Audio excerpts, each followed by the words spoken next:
Voilà pour les titres. Soyez les bienvenus si vous nous rejoignez sur France 24. C'est une crise politique qui a pris une tournure insurrectionnelle. En Irak, pour la deuxième fois en l'espace d'une semaine à peine, des partisans de l'imam Moqtada al-Sadr ont envahi le Parlement. Vous le voyez sur ces images.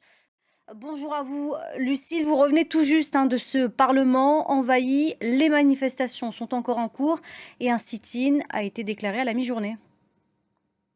Oui, effectivement, des milliers de sadristes sont encore sur place et d'autres prenaient le chemin du Parlement lorsque nous avons décidé de partir. Et puis...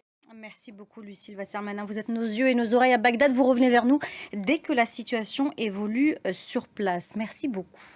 On va parler maintenant de ce voyage symbolique au Canada, placé sous le signe du repentir et de la confession. Le pape François a évoqué la possibilité de se mettre de côté. Ce bilan qui ne cesse de s'alourdir aux États-Unis. Dans l'État du Kentucky, on dénombre désormais au moins 25 morts, bilan encore provisoire ce samedi soir. Il s'agit des pires inondations de la région. Les pluies se poursuivent toujours. Valentine Meyer avec Hugo Pufney. Direction l'Ukraine à présent, les bombardements se poursuivent dans plusieurs villes, notamment à Mykolaiv. Au moins un mort et 6 blessés. Bonjour à vous, Gulliver. Vous avez justement passé la journée à Mykolaiv, régulièrement frappé. Racontez-nous d'abord ce que vous avez pu voir aujourd'hui.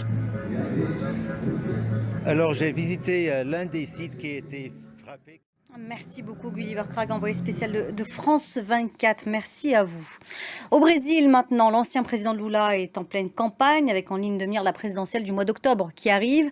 Il a appelé ses partisans à descendre dans la rue pour l'aider à remporter ce scrutin face à un Jair Bolsonaro prêt à tout pour décrocher un second mandat. Jules Boiteau. C'est une région dont on parle beaucoup sur France 24 pour parler de la guerre, Idlib en Syrie. Mais on a de belles images à vous montrer sur France 24 qui mettent du baume au cœur. Celle de la Voie lactée qui scintille dans le ciel de la province syrienne. On se quitte sur ces belles images et puis on se retrouve dans 15 petites minutes. À tout à l'heure. Restez avec nous sur France 24.